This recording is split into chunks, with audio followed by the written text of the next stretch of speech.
السلام عليكم يا أقوى مصممين في الوطن العربي كله.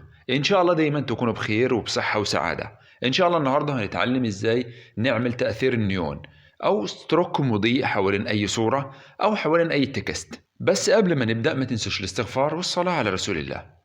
أهلا بكم يا أقوى مصممين في الوطن العربي كله. ما تنسوش الاشتراك في القناة وتفعيل زر الجرس علشان يوصلكم كل جديد، ونكون مع بعضنا أقوى تيم مصممين في الوطن العربي كله إن شاء الله.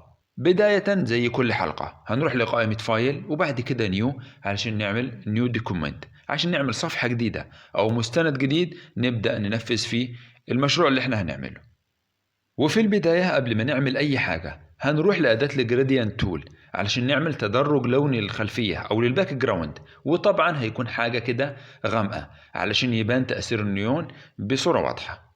وطبعا الصورة اللي هنستخدمها النهاردة هي صورة النجم الجميل محمد صلاح محبوب الجميع.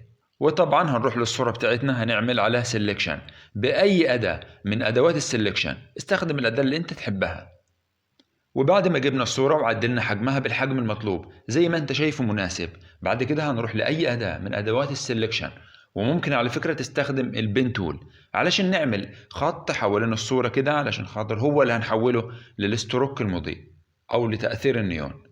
وبعد ما حددنا الصورة زي ما انتم شايفين هنبدأ نضغط كليك يمين على الصورة نفسها، وبعد كده هنضغط على كلمة ستروك.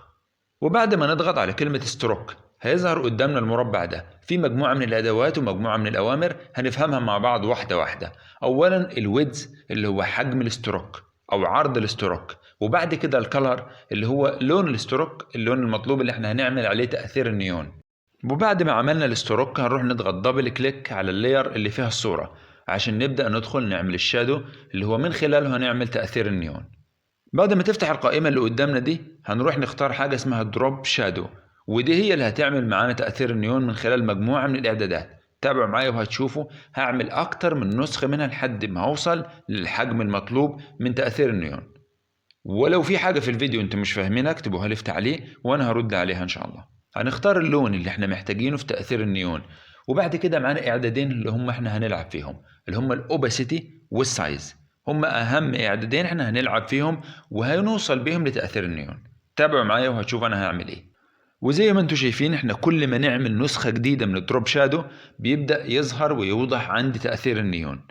زي ما قلت لكم الأول أنا هعمل أكتر من نسخة من الدروب شادو عشان يبدأ الدروب شادو يكون معايا أكبر ويدي تأثير إنه هو مضيء.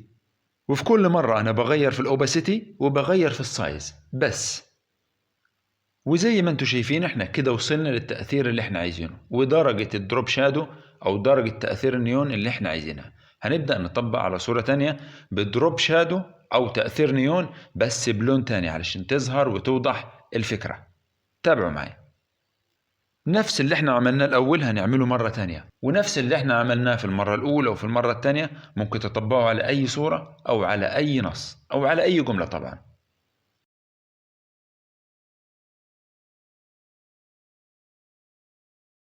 ودي طبعا النتيجة النهائية اللي احنا وصلنا لها. أتمنى أن يكون فيديو النهاردة عجبكم، وأتمنى الاشتراك في القناة وتفعيل زر الجرس علشان يوصلكم كل جديد، عشان الفترة اللي جاية إن شاء الله هنبدأ نعمل كورسات وتدريبات عملية على كل الفيديوهات اللي احنا بننزلها.